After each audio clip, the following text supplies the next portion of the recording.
que nos trae Sara en esta mañana para prepararnos y presentarnos delante del Señor con gozo, alegría y reverencia.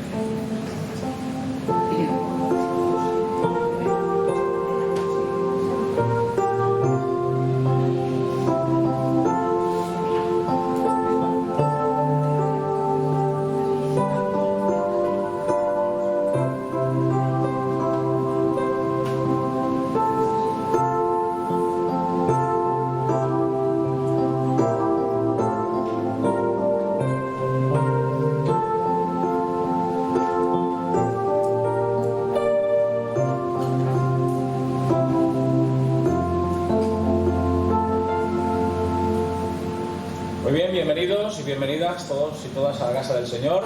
Ya estamos en el mes de marzo, día 1, ya empezamos a escuchar los cohetes por todas partes, la pólvora, algunos ya vamos a compraros ya los tambores para los oídos, otros que somos los que tenemos un poquito más de suerte, que estamos fuera del ámbito y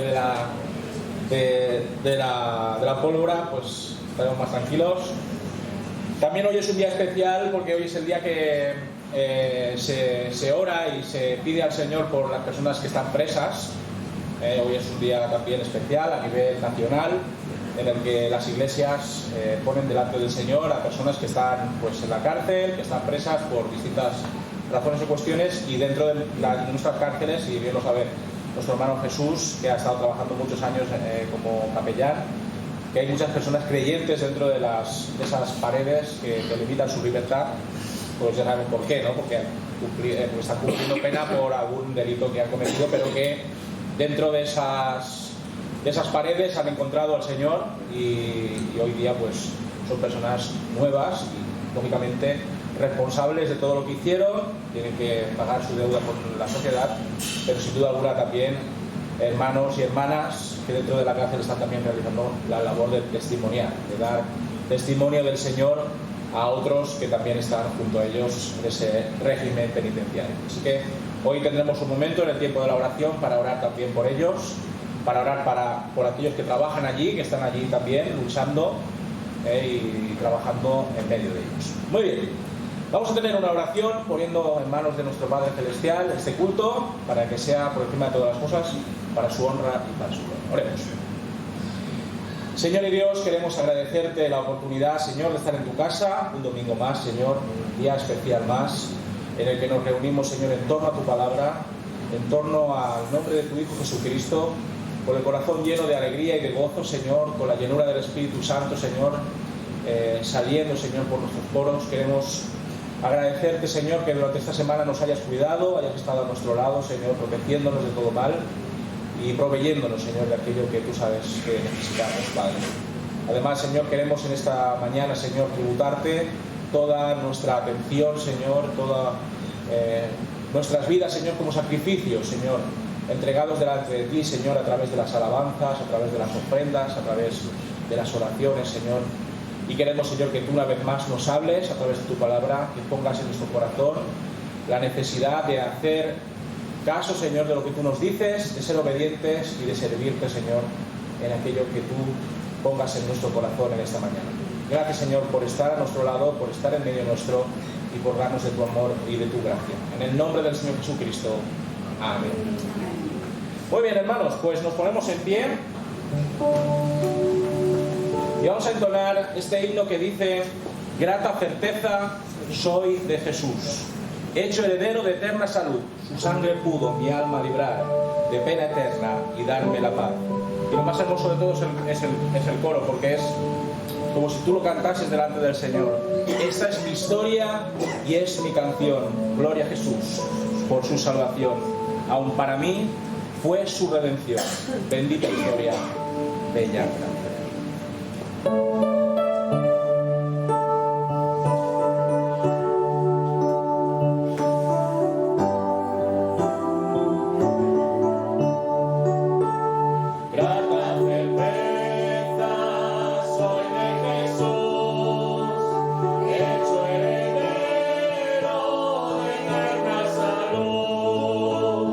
Su sangre pudo mi alma librar.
para siempre. Porque esa es nuestra historia y es nuestra canción, ¿verdad? Cuando tenemos que dar testimonio del Señor Jesucristo, tenemos que decir esto, que aún para nosotros fue hallada salvación, aún para nosotros fue su redención. A pesar de que no merecíamos absolutamente nada de Dios, sin embargo, en su amor, en su misericordia, en su compasión y en su gracia, nos dio el tremendo regalo de su salvación. Y eso es algo que tenemos que reconocer cada día, tenemos que agradecer cada día y tenemos que alabar de nuestro Señor. Muy bien, vamos a tener una lectura, en este caso en Proverbios capítulo 16, donde se nos habla acerca de una serie de proverbios relacionados con la vida y la conducta, y de una manera muy especial sobre el tema de las decisiones que tomamos. Todos tenemos que tomar decisiones continuamente, cotidianamente, es parte de nuestra dinámica vital, da igual el día que sea, siempre hay alguna decisión, siempre hay una elección, siempre tenemos que escoger. Y la palabra del Señor en Proverbios, en esa sabiduría que salta a nuestros ojos y a nuestro corazón, nos dice lo siguiente, a partir del versículo 1 de Proverbios 16. Del hombre son las disposiciones del corazón, mas de Jehová es la respuesta de la lengua. Todos los caminos del hombre son limpios en su propia opinión, pero Jehová pesa los espíritus. Encomienda a Jehová tus obras y tus pensamientos serán afirmados. Todas las cosas ha hecho Jehová para sí mismo, y aún al impío para el día malo. Abominación es a Jehová todo altivo de corazón, ciertamente no quedará impune. Con misericordia y verdad se corrige el pecado, y con el temor de Jehová los hombres se apartan del mal. Cuando los caminos del hombre son agradables a Jehová, aún a sus enemigos hace estar en paz con él. Mejor es lo poco con justicia que la muchedumbre de frutos sin derecho. El corazón del hombre piensa su camino, mas Jehová endereza sus pasos. Y eso es lo que debemos buscar, ¿verdad, hermanos? Que el Señor enderece nuestros pasos, porque a veces vamos a izquierda y a derecha y no sabemos si esto está bien o está mal. Solo tienes que ir a la palabra de Dios y el Señor te dirá exactamente qué debes hacer en cada circunstancia. Muy bien, pues en cuanto a la agenda semanal que tenemos por delante, tenemos bastantes actividades. La primera de ellas tiene que ver con el jueves a las 7:30 de la tarde, nuestra reunión de oración. Estamos estudiando la doctrina de la caída, o lo que viene a ser también la doctrina del pecado. Y después de que este jueves hemos hablado acerca del mal, acerca de la muerte y acerca del sufrimiento como frutos o como elementos que surgen del pecado, vamos a hablar en esta próxima semana de la parte positiva. Y es decir, que el Señor no nos deja abandonados a nuestra suerte, no nos deja que suframos, no nos deja que muramos sin sentido, no deja que el mal campe a sus anchas por este mundo, sino que el Señor nos da esperanza y nos muestra su bondad en nuestra vida y en la vida de aquellos que están a nuestro alrededor. Así que hablaremos un poquito acerca de lo que significa Cristo dentro del orden de esta doctrina de la caída. También seguimos estudiando Primera de Reyes, aunque he de hacer una salvedad en este sentido porque la semana que viene vendrá a predicar nuestro hermano Manuel Sarrias, lo sabéis, la visita habitual. Y vendrá a estar con nosotros y todavía no me ha confirmado si él también querrá hacer algo en el dominical, como siempre suele hacer, o no. Entonces, de momento mantenemos la lectura del capítulo 20 de Primera de Reyes, pero en el caso de que él viniese, él traería un tema de monográfico también de edificación para la iglesia. Así que la semana que viene, ya sabéis, tendremos a don Manuel Sarrias junto con nosotros. También los adolescentes siguen estudiando la palabra del Señor y asimismo también nuestros niños siguen también en ese camino de aprendizaje que tanto necesitan para ir, cobrando valor en este mundo en el que pues los principios están un poquito nebulosos, ¿no? También esta próxima semana comenzamos una semana especial, ya lo comenté la semana pasada, sobre orar iglesias por iglesias. Entonces vamos a partir del día de mañana, el 2 de marzo hasta el 8, vamos a orar por diferentes iglesias que ya os iré pasando por WhatsApp, ¿de acuerdo?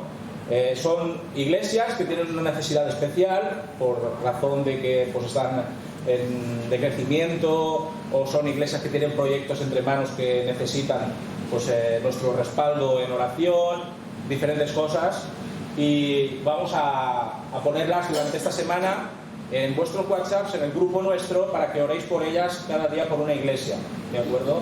Y podamos también, a través de nuestras oraciones, el Señor escuchar las plegarias de su pueblo y ayudarles en aquello que necesitan, pues para volver otra vez a recuperar el vigor perdido, para llevar adelante proyectos importantes en las iglesias, incluso también para respaldo económico, ¿no? de lugares de culto que pues necesitan, ¿no? Un poquito, tener una economía un poquito más saneada, ¿de acuerdo? Esto a partir de la semana que viene, a partir de mañana, ahí lo dice en Jeremías 33:6, que es el versículo lema de este Ministerio de Iglesias en Desarrollo, que dice: pero luego yo mismo les proporcionaré cura y remedio, les sanaré y les revelaré el bienestar y la estabilidad que les voy a conceder.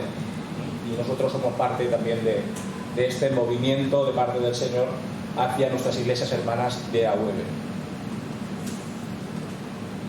También las mujeres tienen una cita esta próxima semana.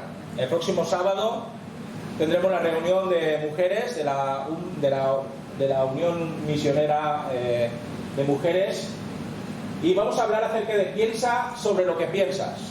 Vamos a hablar dentro de todo ese tema, ¿no?, monolítico que estamos tratando, que es el tema de la ansiedad, el tema del estrés, el tema de cómo la palabra de Dios aborda este tema, cómo nos podemos encontrar soluciones. Vamos a hablar acerca de eso, de piensa bien lo que piensas, porque a veces el problema tiene más que ver con tu percepción del problema que con el problema en sí. ¿Conocéis la expresión de que uno se ahoga muchas veces en un vaso de agua? Pues tiene que ver mucho con que a veces el problema lo sobredimensionamos, ¿no? Supera, pues lógicamente, lo que en realidad es, como ahora lo del coronavirus, ¿no? Que todo el mundo está, que ¿alguien ha comprado mascarillas esta semana? ¿Sabes? Que están agotadas, ¿verdad? Pero veis, ¿no?, como el pánico a veces causa de un problema, que es serio, por supuesto, es serio, no vamos a negarlo, pero como eso se convierte en una bola de nieve, pues descomunal, ¿no? Entonces vamos a hablar un poquito también sobre ese tema. Así que, mujeres, el próximo sábado a las 6 de la tarde tenemos una cita con la palabra y cómo vencer ese estrés. Y también tenemos ahí una foto de unos jovenzuelos. Ayer tuvimos un encuentro de una quedada más de Juventud APC, y esta vez fue en Mislata, la iglesia de Mislata, que muchísimos años que yo no iba allí. Tienen un pastor nuevo que está aquí, es Juan Carlos García, que también somos muy buenos amigos, y dijo, pues sí, necesitamos un chute de adrenalina juvenil, así que les llevamos allí a jóvenes de todas las iglesias de la Comunidad Valenciana. Aquí está Teresa saltando, ahí está Paula poniendo una cara un poco rara, ahí tenemos también a Anjit, por ahí también, así que lo pasamos muy bien, y ya queremos repetir, la próxima ocasión será en Calgaixent, o sea que lo tenemos aquí al ladito, será la iglesia hermana de Calgaixent. Y bien, ahí, yo estoy ahí arriba, Bueno, yo siempre ahí dando la nota, para que digan que no está uno un poco más o menos joven. Así que, pero muy bien, gracias a Dios, la verdad fue un momento muy especial. Hablamos acerca de los dones espirituales, de cómo ser creativos con ellos, e incluso celebramos el cumpleaños de una chica que cumplía en año bisiesto. Una chica se llama Giselle, de la Safor, y le pudimos cantar también cumpleaños feliz, y bueno, se quedó toda un poquito ahí alucinada, ¿no? Muy bien, pues sin más información para esta semana, vamos ahora a tener nuestro tiempo de alabanza y de oración, y voy a pedir a todos los que componen el grupo que pasen aquí y que sean ellos los que lo utilicen.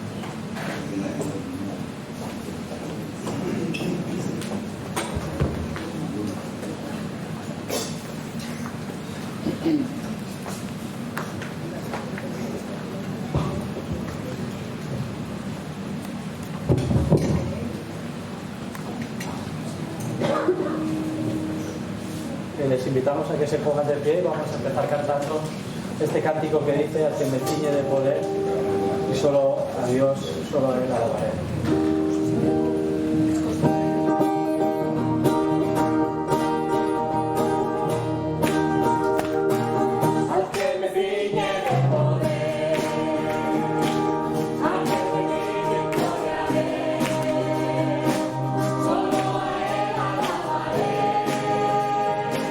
Solo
Cantar un cántico nuevo a tu nombre, Señor, porque no hay otro nombre dado ni en los cielos, ni en la tierra, ni debajo de la tierra, en el que podamos, Señor, encontrar salvación.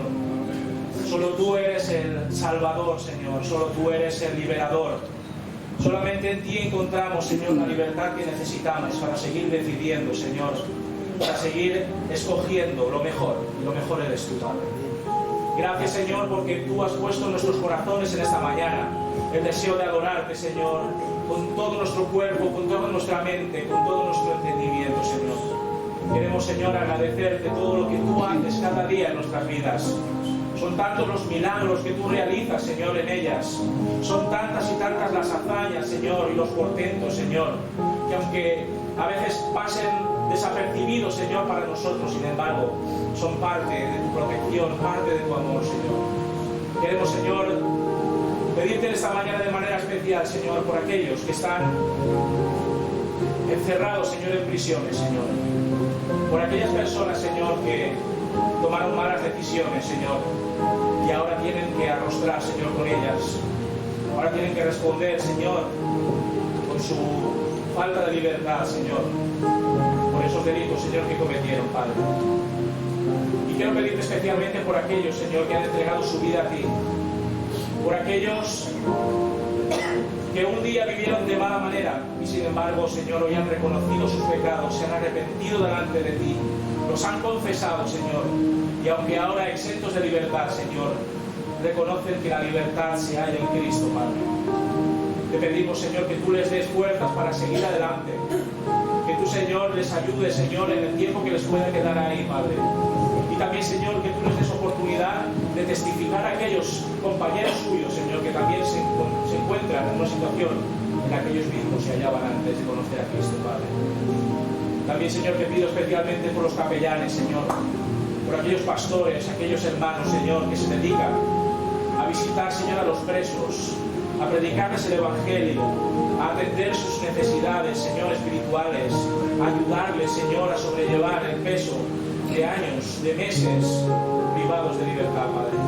Te pido, Señor, que tú les sigas dando de tu Espíritu Santo, que tú les sigas llenando de grandes bendiciones, Señor, porque no cabe duda de que su trabajo no es en vano, Padre, de que su trabajo es sumamente necesario. Gracias, Señor, porque tú, Señor, has puesto en el corazón de muchas personas el llevar adelante esta obra, Señor, tan hermosa, Señor, dura, difícil, por cuanto hay que ver tantas y tantas miserias del ser humano, pero sin duda alguna es confortante, Señor, poder ver como una persona que antes vivía en la miseria, hoy recibe la salvación de tu Hijo Jesucristo, Padre. También, Señor, queremos poner en tus manos a nuestros enfermos, Padre. Queremos seguir pidiéndote por Eunice, Señor, para que la cuides, para que las fuertes, Señor. También, por supuesto, a Francisca ponemos en tus manos, Señor. Del mismo modo, Señor, que a Arturo, que a Vicente, Señor. Queremos, Señor, que tú te apiades de cada uno de ellos, Señor. Les des fuerzas y entendimiento, Señor, para seguir batallando, Señor, contra la enfermedad.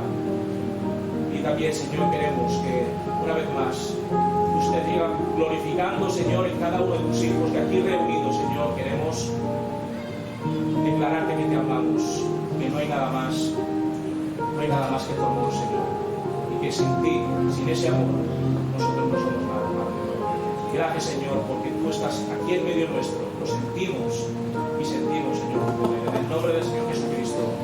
Amén.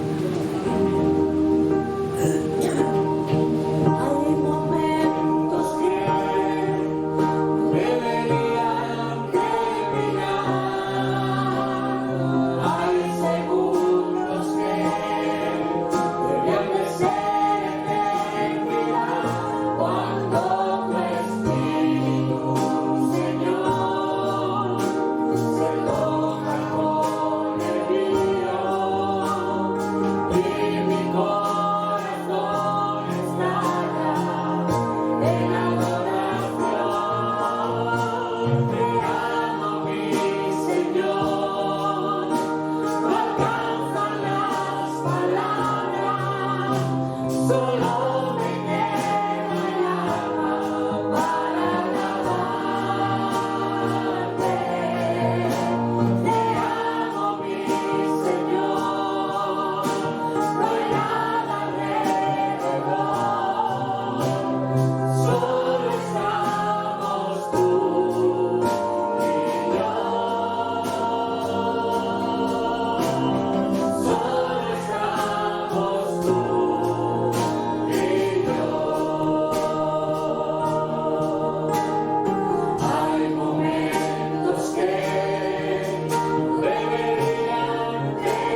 hermanos, y vamos a pasar lo que vemos que las ofrendas.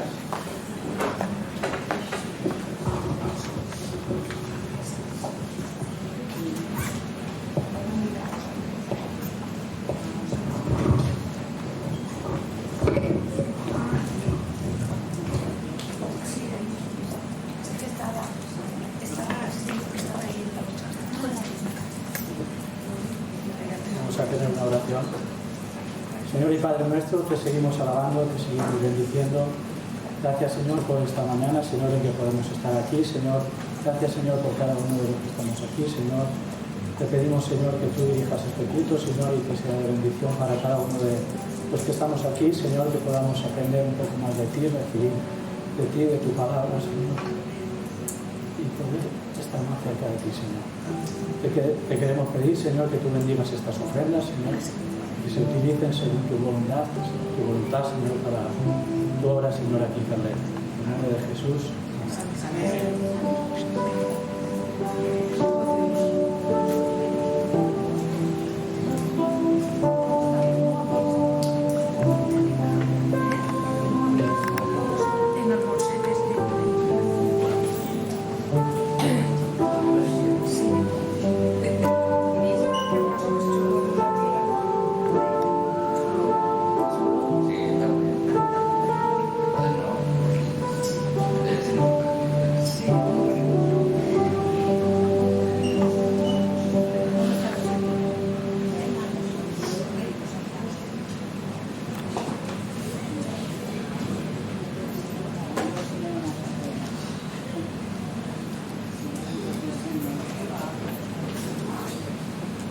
Muy bien, pues ha llegado la hora de la predicación de la palabra del Señor.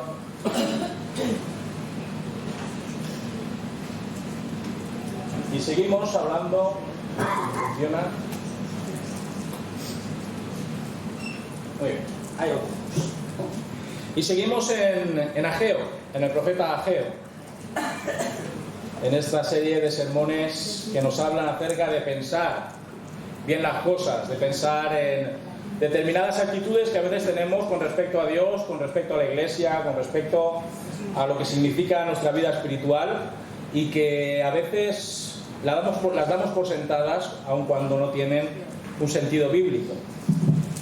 Por eso en esta mañana vamos a ir a Ageo capítulo número 2, versículos del 10 al 19, para hablar acerca de la deslealtad, para hablar acerca de la infidelidad, a veces inmunda, en la que nos sumimos en nuestra vida espiritual, en nuestra relación con Dios.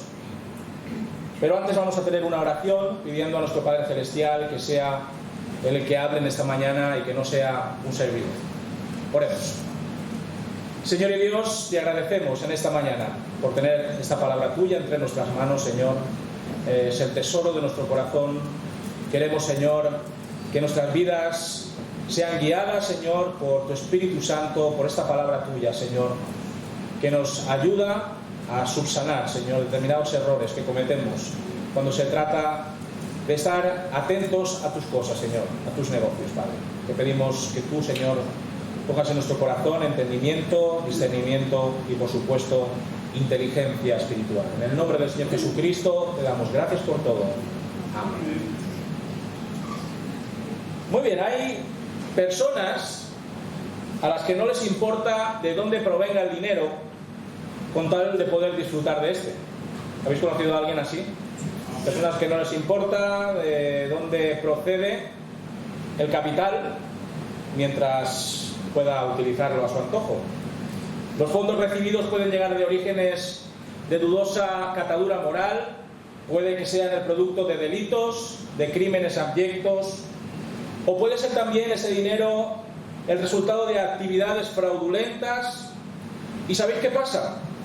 Que las personas, sabiendo de dónde procede ese dinero sucio, contaminado, muchas personas se tapan los ojos y los oídos, se ponen una pinza en las narices y emplean ese dinero en operaciones legítimas. A esto se le conoce como blanqueo de capitales, o blanqueo de dinero, como queramos llamarlo, ¿no? El blanqueo de capitales es una de las más recurrentes acciones que existen hoy día. O sea, no nos podemos llegar a imaginar el dinero, el capital que existe en este mundo que está fuera de lo que se conoce como la legalidad. No nos imaginamos de cuánto dinero clandestino, maloliente, resultado de explotaciones, resultado de robos.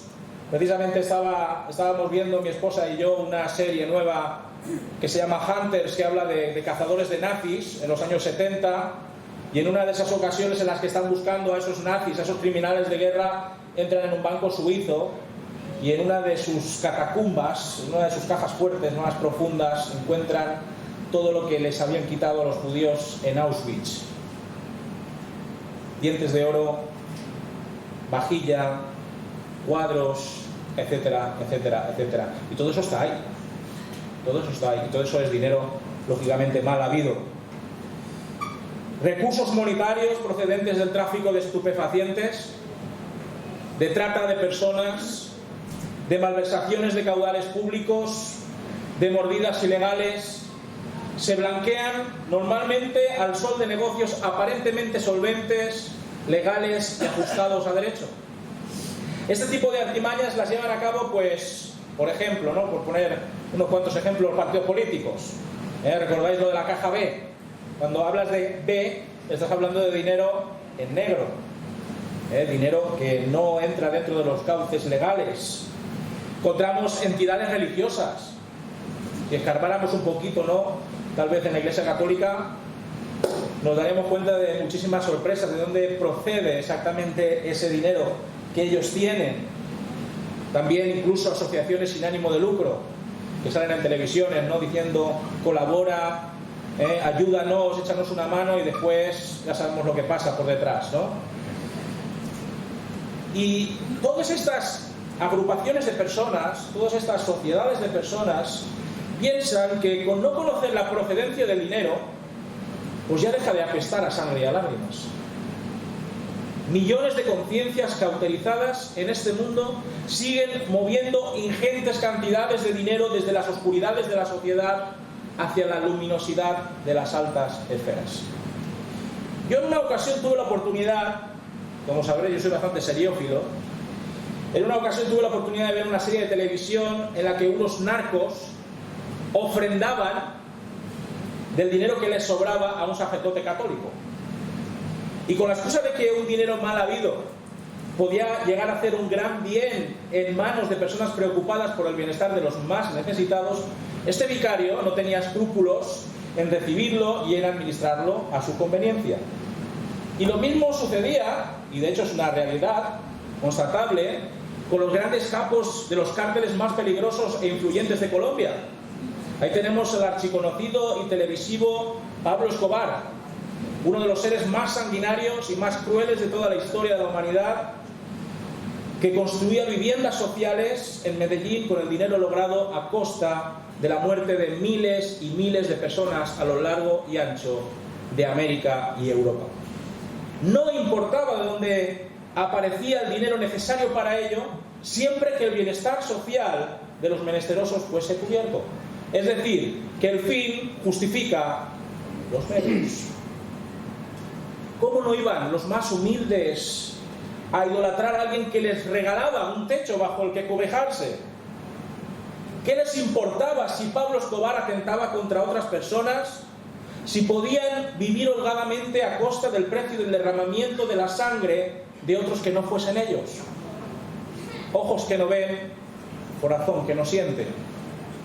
La paz de la conciencia no se paga con obras filantrópicas que tapen otras realmente deleznables.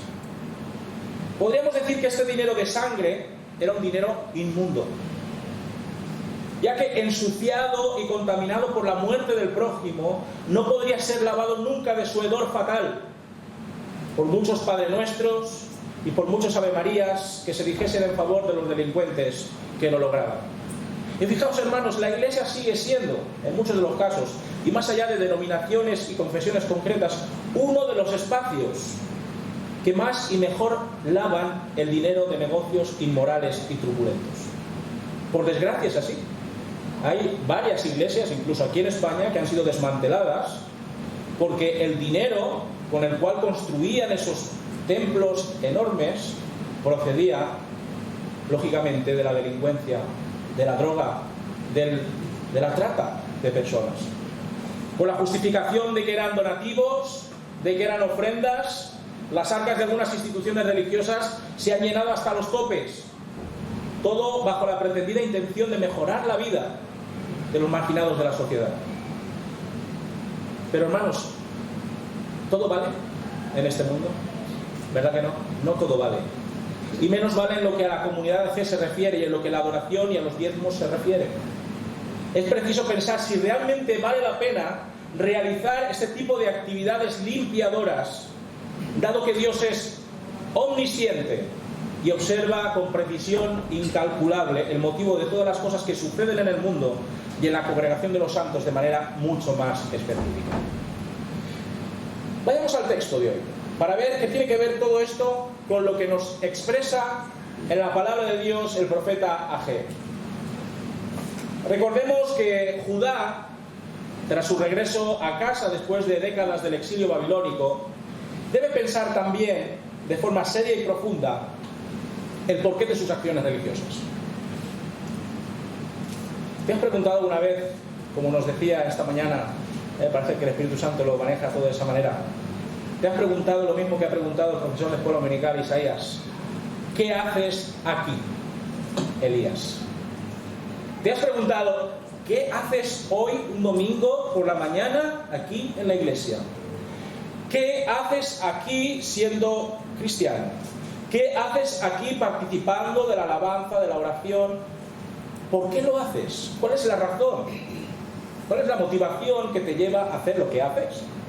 A formar parte del cuerpo de Cristo. Pues en aquellos tiempos también tienen que hacerse estas preguntas. ¿Se trata de cumplir el expediente, cumpliendo los mínimos exigibles, sin un interés sincero por dignificar el nombre de Dios? ¿O más bien se ha de procurar ser excelentes, tanto en los hechos como en las intenciones, a la hora de exaltar y servir al Señor? He ahí una realidad que Dios percibe como peligrosa y dañina. ¿Se puede obedecer y glorificar a Dios de cualquier manera? ¿Qué creéis? Hay mucha gente que dice, yo sí, yo creo en Dios, pero a mi manera. Ay, a mi manera. Eso decía Frank Sinatra. A mi manera.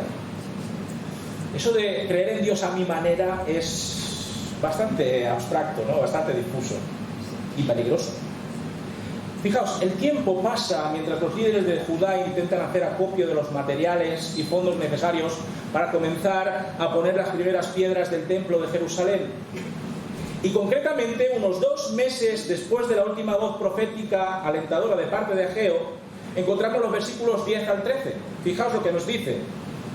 A los 24 días del 9º mes, en el 2.º año de Darío, llegó esta palabra de Jehová por medio del profeta Ageo.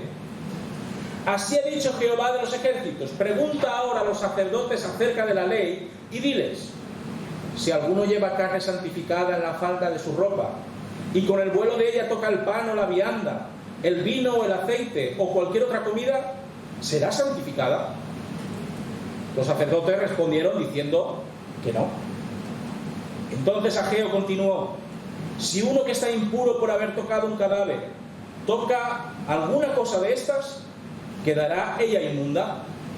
Los sacerdotes respondieron: inmunda quedará. Antes de entrar en materia e ir directamente al grano, Dios interpela al sacerdocio que va a entrar a formar parte de la plantilla que gestionará la adoración en el futuro templo.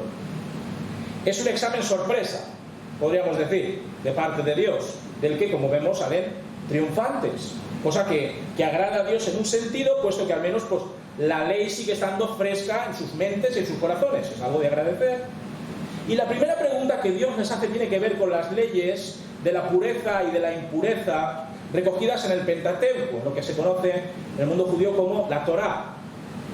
El Señor se refiere a esas ofrendas conocidas en hebreo como selamim, es decir, ofrendas de acción de gracias a causa del cumplimiento de un voto determinado o simplemente traídas sin más voluntad que la de adorar a Dios. A través de estas ofrendas votivas y de gratitud se pretendía, de alguna manera, la ayuda divina en relación a la fecundidad y fertilidad de sus tierras, así como también la de sus familias. Y como vemos, la ofrenda puede constar de diferentes elementos comestibles, y cuando se ofrecen, pues son consagrados y dedicados a Dios. Desde el instante en el que son encomendados a Dios, estos alimentos son, por lo tanto, santificados, santos. Y por lo tanto, aunque un leve roce de las vestiduras las tocase un poco, algo que nosotros calificaríamos como que no tiene importancia, que es algo nimio, pues fijaos, incluso ese breve roce consideraría inmundo o contaminado ese elemento que se trae en la ofrenda, en la selamim, y se convertiría en algo que no está santificado. Esto nos demuestra una cosa, que son unos tiquismiquis estos judíos, ¿no? No está queriendo decir esto, ¿verdad que no? Que son muy escrupulosos, que son muy minuciosos, que son muy detallistas. No está hablando de esto. Lo que quiere venir a enseñarnos es que la santidad no es comunicable indirectamente, sino que la inmundicia sí puede transmitirse de forma indirecta. La segunda pregunta tiene que ver, la segunda pregunta que hace Dios a los sacerdotes tiene que ver con la ley de la inmundicia de los seres humanos que hallamos en el libro de Números. Os voy a refrescar la memoria. Lo encontramos en Números capítulo 19, versículos del 11 al 13. Y si os pasa alguna vez, pues ya lo sabéis. Fijaos, el que toque un cadáver... Bueno, ¿verdad? Ya, no, ahí ya sí que no. Hasta ahí no llegamos, ¿verdad? Pero en aquella época dice que el que toque un cadáver de cualquier persona quedará impuro 7 días. Al tercer día se purificará con aquella agua y el séptimo día será limpio. Si al tercer día no se purifica, no será limpio el séptimo día. Todo aquel que toque un cadáver de cualquier persona y no se purifique, contamina el tabernáculo de Jehová. Esa persona será eliminada de Israel. Por cuanto el agua de la purificación no fue rociada sobre él, impuro quedará y su impureza permanecerá sobre él. El Señor vuelve a recalcar la idea de que la impureza es el producto de la transgresión de la ley y que esta impureza separa negativamente a la persona para la adoración y para la devoción comunitaria. Imaginaos si hiciéramos esto con nosotros, ¿verdad? ¿Cuánto tendríamos el domingo? Primero nos dice el Señor, hay que purificarse de la inmundicia y después volver a retomar la dinámica de la religión, la dinámica de relacionarnos con Dios. Y a esa cuestión los sacerdotes contestan adecuadamente, como hemos visto, delante de todo el pueblo. Pero la pregunta que suscita este texto es, ¿qué tenía todo esto que ver con Judá y con la reconstrucción del templo? Muy bien, pues tiene que ver, como veréis a continuación. Dios conoce mejor que nadie lo que se cuece en cada casa, ¿verdad que sí? ¿Vale? Yo no sé lo que se cuece en tu casa y a veces diría, y tampoco me interesa, ¿vale? Porque con lo que tengo yo cociendo en mi casa ya tengo bastante, ¿no? Pero el Señor sabe perfectamente lo que se cuece en cada casa. ¿Qué clase de espíritu acompaña a cada acción? ¿Qué se puede esperar de un pueblo que tras llegar al destierro se ocupó principalmente de qué? Pues de satisfacer sus deseos egoístas e individualistas, como vimos desde el primer sermón. Fijaos lo que nos dicen los versículos 14 y 15 del texto de hoy. Ageo respondió, así es este pueblo y esta gente que está delante de mí, dice Jehová. Así mismo es toda la obra de sus manos. Todo lo que aquí ofrecen es inmundo. Ahora pues, meditad, pensad en vuestro corazón desde este día en adelante, antes que pongan piedra sobre piedra en el templo de Jehová. Y eso es contundente, ¿verdad? A veces el Señor cuando habla, hoy hemos visto que habla con un silbo apacible, se le aparece a Elías en esa situación, pero también el Señor es contundente y dice las cosas claras. Lo que me estáis trayendo, todas vuestras ofrendas son inmundas, no valen para nada, son asquerosas, hablando en plata, abominables. Está muy bien que todos estén dispuestos a trabajar en la edificación del templo, que se haya logrado reunir todo el material para preparar la gran cimentación de este proyecto, pero Dios percibe que falta algo, y falta algo no en cuestión de materiales y recursos, Falta algo aquí y aquí. Falta algo en la mente y en los corazones de aquellos que van a dar inicio en la empresa. No basta con que sean diestros en el labrado de las piedras, que sepan elaborar auténticas obras de artes en el ornato del templo, que exhiban capacidades encomiables para la arquitectura y para el tratamiento de metales y de piedras preciosas. Eso no importa. Hay algo que no carbura, hay algo que debe ser solventado antes de que todos se pongan en marcha. El Señor, a través de la voz clara y estentórea de Ageo, señala sin lugar a equívoco la auténtica condición, el auténtico estado de la naturaleza del corazón de los habitantes de Judá y Jerusalén. Todo lo que vayan a hacer de ahora en adelante está impregnado de la toxicidad, de la impureza y de la infidelidad. Ageo apela a su aptitud crítica, a su potencial uso racional del autoexamen. El Señor demanda de su pueblo nada más y nada menos que la excelencia. ¿Creéis que el Señor se conforma con menos? El Señor quiere que todo se haga excelentemente. Con las manos y el alma ennegrecidas por el pecado, no puede el pueblo de Dios participar de un trabajo santo como era el de erigir un santuario central de adoración a Dios. Deben recapacitar, como dice aquí, meditar, pensar sobre por qué van a levantar el templo. ¿Por qué lo vais a hacer? ¿Por qué vais a constituir una edificación en el nombre del Señor para su adoración? Deben recapacitar con qué actitud van a desarrollar su labor, con qué talante van a dedicar todo su esfuerzo y todas sus habilidades a Dios. Cada piedra que se va a emplear en el cimiento del templo ha de ser por fuerza santo.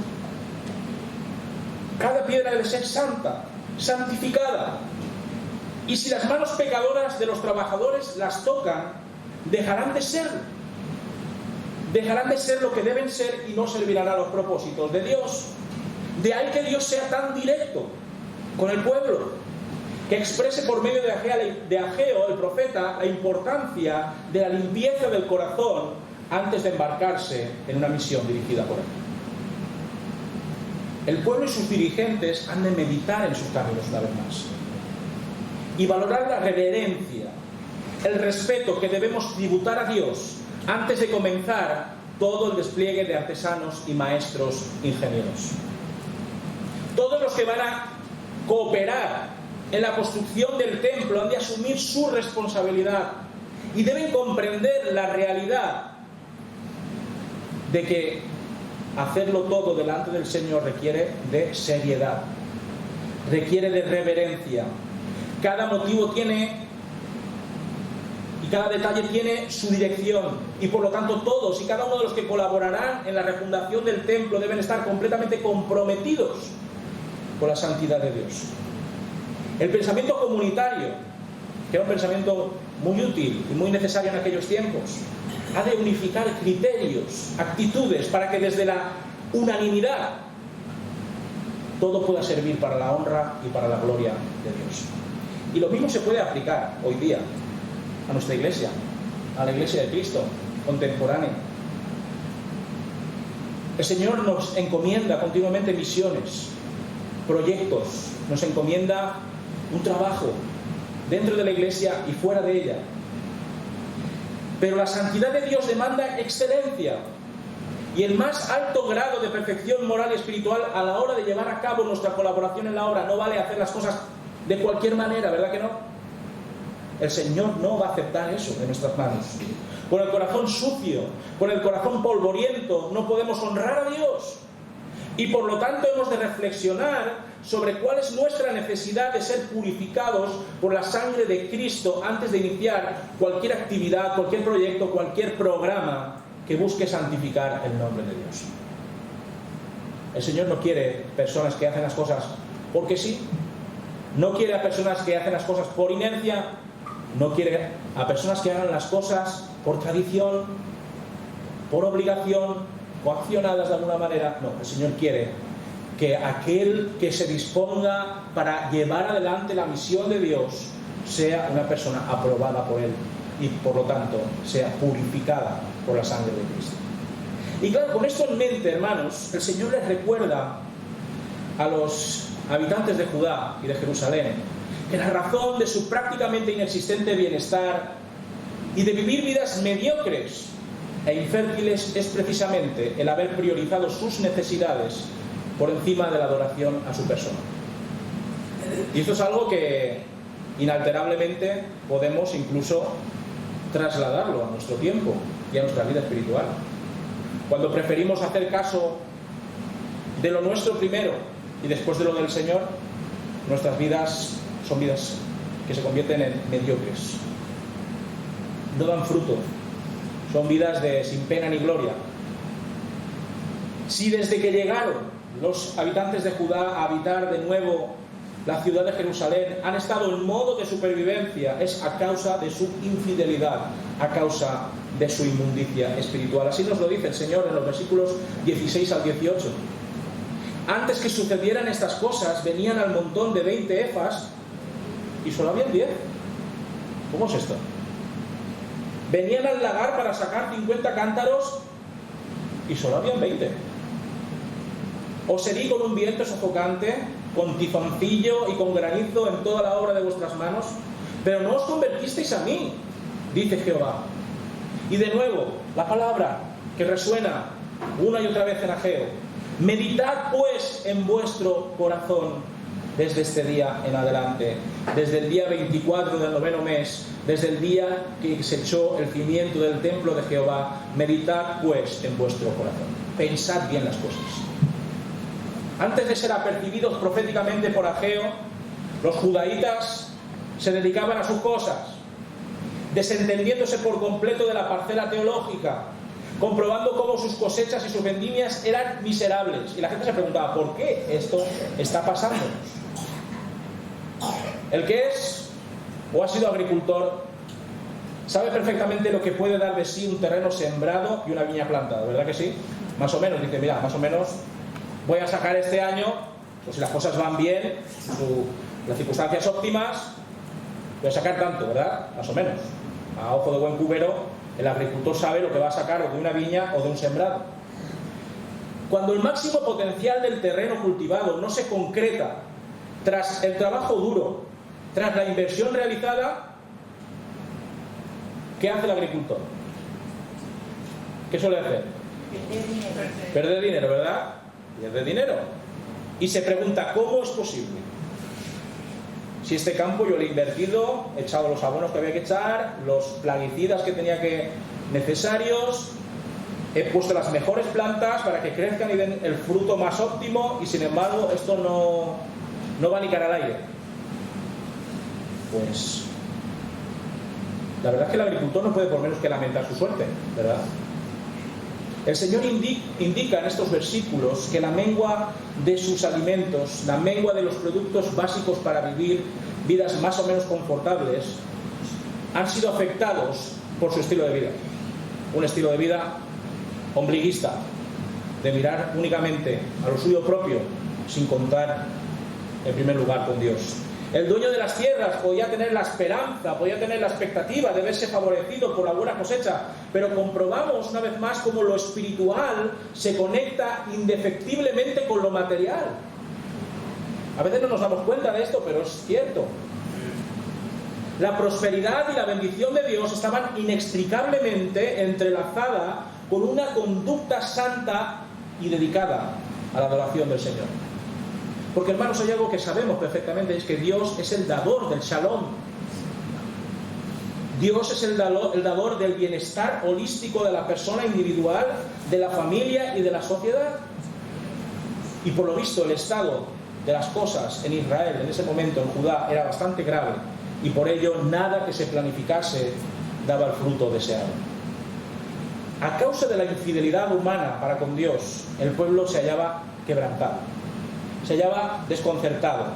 En ocasiones concretas el Señor emplea las catástrofes y las inclemencias naturales para advertir a sus hijos de que no están en su sano juicio al querer confiar únicamente en el materialismo y en el hedonismo individualista.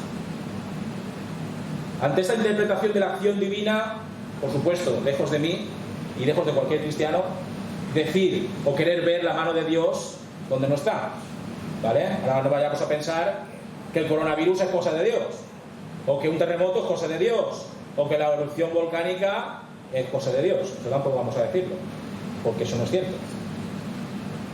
Ni todos los cataclismos son enviados por Dios para dar una cruel lección a los mortales, ni todos los desastres ecológicos provienen de la vara del Señor.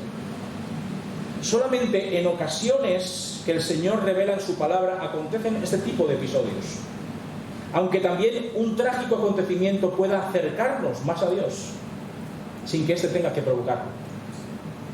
En definitiva, la idea es que la malnutrición, que las desafortunadas condiciones en las que vive Judá son el resultado de no haber puesto como centro de sus existencias ¿a quién? Al Señor, el proveedor abundante por antonomasia, el siroco abrasador de las cosechas. Nos dice aquí la palabra de Dios, es como esta Calima, ¿no? ¿Verdad? Que ha llegado allí a las Canarias, que ha abrasado todo. Pues lo mismo, ese siroco abrasador de cosechas, el hongo parásito de los cereales conocido como tizoncillo, las granizadas devastadoras habían causado estragos terribles en las cosechas. Todo ello para que el pueblo reaccionase. Pero ya vemos que no reaccionaron, no supieron reconocer al fin que estaban delante del Dios que es capaz de controlar la naturaleza y el bienestar humano en todas sus expresiones. Si deciden cambiar de parecer en cuanto a Dios, si se arrepienten de sus pecados, si se dejan purificar por el Señor, si imprimen en sus almas un deseo ferviente, apasionado por reconsiderar sus prioridades desde la óptica del Altísimo, todo cambiará. Es lo que están diciendo Ageo al pueblo de Judá. De nuevo el Señor les propone que piensen,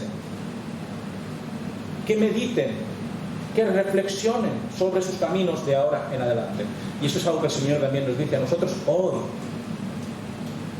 ¿Por qué estás aquí? Reflexiona. ¿Por qué haces las cosas que haces delante de Dios? Piénsalo bien. ¿Cuál es la motivación que te lleva a venir a la iglesia, a trabajar en ella? ¿Qué es lo que te lleva a adorar a Dios? De nuevo el Señor les propone que piensen, que mediten. ¿Deseáis seguir arrastrándoos por el fango de la miseria sin pena, sin gloria? Pues continuad adorando vuestras viviendas mientras la morada del 3 veces santo está sin construir. ¿Queréis salir de la espiral de maldición y dramática mediocridad? Pues dejad que Dios lave concienzudamente vuestros corazones y decidid dedicar vuestro tiempo y vuestras fuerzas a la construcción excelente de la casa del Señor. Eso es lo que estaba diciendo Ageo a ese pueblo. Todo comienza, hermanos, en nuestra voluntad, en nuestra capacidad volitiva, en nuestro anhelo por agradar a Dios y por dejar que sea Él y únicamente Él el que se encargue de nuestra felicidad y de nuestro shalom. Si somos fieles, hermanos y hermanas, habrá bendición. Habrá pan en nuestra mesa sin que falte un solo día de nuestras vidas. Si por el contrario optas por desvincularte de Dios, por poner tu fe en el dinero, en ese dinero que hemos ensuciado con nuestras propias manos, atengámonos a las consideraciones y consecuencias funestas que nos aguardan. Para terminar, hermanos, el Señor, al que conocemos, amplio en misericordias y bondades, confía en que el pueblo pensará y se dará cuenta, al fin, de la consagración de vida a su persona. Por ello ya anticipa, fuera de lo estacionalmente establecido, lo que va a ser su vida a partir de ahora. Fijaos el versículo 19, qué hermoso es. Después de haberles echado el puro, después de haberles pegado un buen barazo entre las orejas, ahora el Señor dice en el versículo 19, no está aún el grano en el granero, ni la vid, ni la higuera, ni el granado, ni el árbol del olivo ha florecido todavía. Pero desde este día yo os bendeciré. Dios promete, hermanos, que a pesar de que aún no es temporada de cosechas, fijaos, estamos hablando del 18 de diciembre del 520 antes de Jesucristo, Su mano provisoria les brindará todo lo necesario para disfrutar satisfactoriamente de cada uno de los días en los que se involucren apasionadamente en la construcción del templo. El Señor es poderoso, hermanos, y lo es para traspasar las reglas naturales de la realidad e incluso para hacer milagros desde su amplísima providencia. Y todos conocemos situaciones en las que nos hemos visto realmente crudas y cómo el Señor ha provisto de manera providente. Pensemos, hermanos, en esta mañana. Pensemos, por tanto, a la luz de este oráculo divino de Ageo, en cómo hacemos las cosas. ¿Haces las cosas para Dios o haces las cosas para ti? Hay mucha diferencia. Despojémonos, pues, hermanos, de nuestro individualismo y seamos fieles a Dios. Dejémonos purificar por la sangre de Cristo, arrepentámonos de nuestros caminos y volvamos a Él, suplicándole a nuestro Padre Celestial que nos purifique espiritualmente para cometer con renovados bríos, con renovadas energías, su obra y su misión. Tengamos una oración. Señor y Padre, tú que lees los corazones, tú que los pesas y sabes perfectamente qué hay dentro de cada uno de nosotros, sigue examinándonos, Señor. Sigue erradicando de nuestras vidas, de nuestras mentes y de nuestras voluntades, Señor, el querer hacer las cosas para nosotros, el querer hacer las cosas para acallar nuestra conciencia, el querer hacer las cosas simplemente por inercia o por tradición, el querer hacer las cosas porque es lo que toca o porque de alguna manera nos rinde algún tipo de beneficio emocional. Queremos hacer todas las cosas para tu honra y para tu gloria. Tú el primero, Señor. Ayúdanos a ser excelentes, Señor, en nuestra adoración a ti, siempre partiendo de nuestro estilo de vida, siempre partiendo de dejar atrás las infidelidades, de dejar atrás aquello que es inmundo, para abrazar tu santidad, Señor. Haznos cada vez más santos como tú eres santo, Padre. Te pedimos, Señor, que en nuestras vidas siempre tú seas el centro. En el nombre del Señor Jesucristo te damos gracias por todo. Amén. Muy bien, pues ahora participamos de la cena del Señor.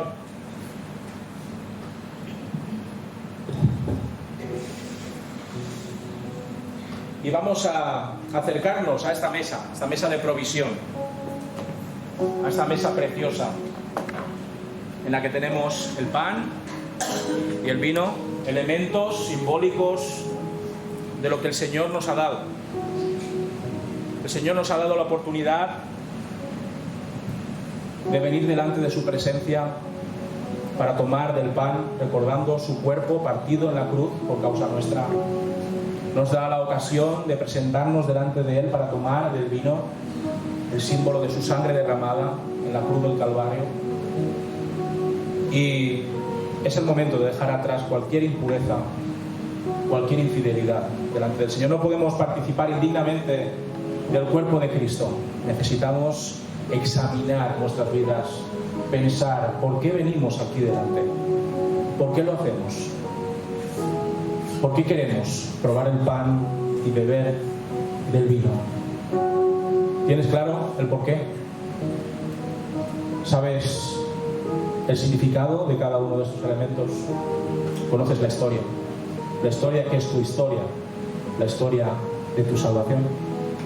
Pues ahora voy a pedir a dos hermanos que vengan aquí y me acompañen y me asistan para repartir los elementos.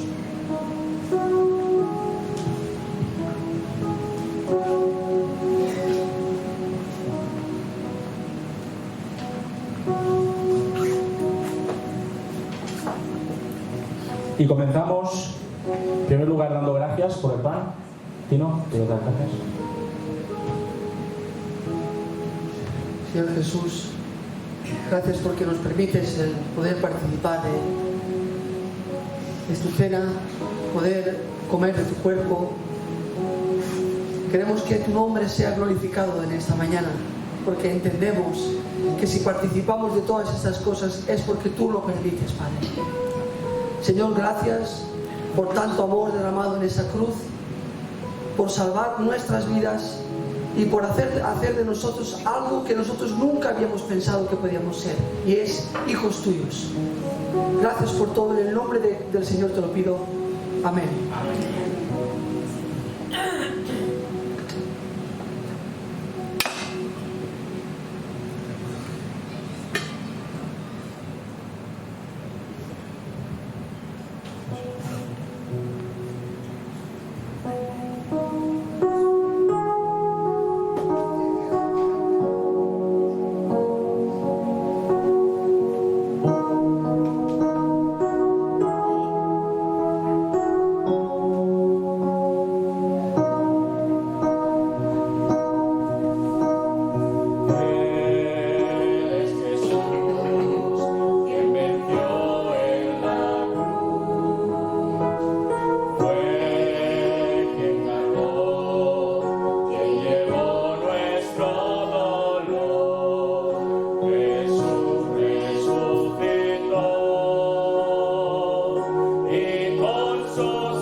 Nos dice la palabra del Señor en 1 Corintios capítulo 11, porque yo recibí del Señor lo que también os he enseñado, que el Señor Jesús, la noche que fue entregado, tomó pan, y habiendo dado gracias, lo partió y dijo: tomad, comed, esto es mi cuerpo que por vosotros es partido.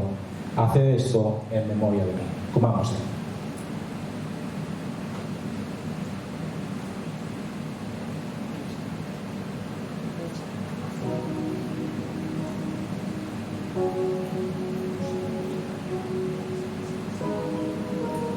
Seguimos dando gracias ahora por el vino. Encarna. Te damos gracias, mi Dios, porque durante toda la mañana hemos estado alabando y glorificando tu nombre, Dios. Gracias porque tú estás aquí, Señor. Ahora es el momento de recordar tu muerte, Señor, tu cuerpo maltratado en la cruz del Calvario. Gracias por esa vida eterna, Señor, por el perdón de nuestros pecados cada día, Señor. Gracias por tu amor, por todo, en el nombre de Jesús. Amén.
Sigue diciendo el apóstol Pablo que asimismo tomó también la copa después de haber cenado, diciendo: esta copa es el nuevo pacto en mi sangre. Haced esto todas las veces que la bebiereis en memoria de mí. Bebamos de ella.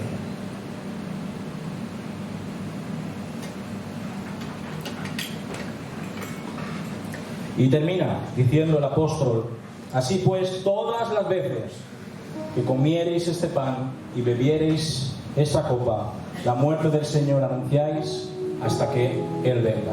Y nosotros decimos: Maranata, Cristo vuelve pronto.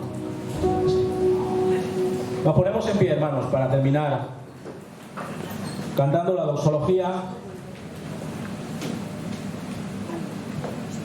pidiendo al Señor de sus bondades y bendiciones para esta semana que hoy comenzamos, y también decir que después tenemos comida fraternal, ¿de acuerdo? Así que ahí tenemos a nuestros hermanos preparándola, la paellita ahí fuera, así que hoy va a ser un día rematadamente especial.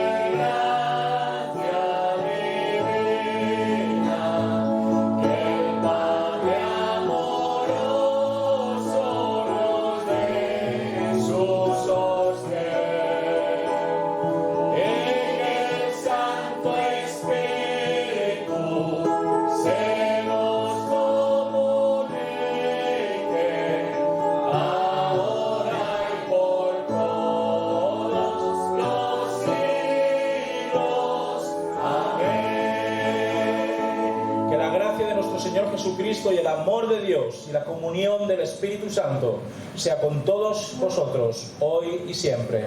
Amén. Que el Señor os bendiga. Hasta el próximo día, algunos, y hasta dentro de un rato.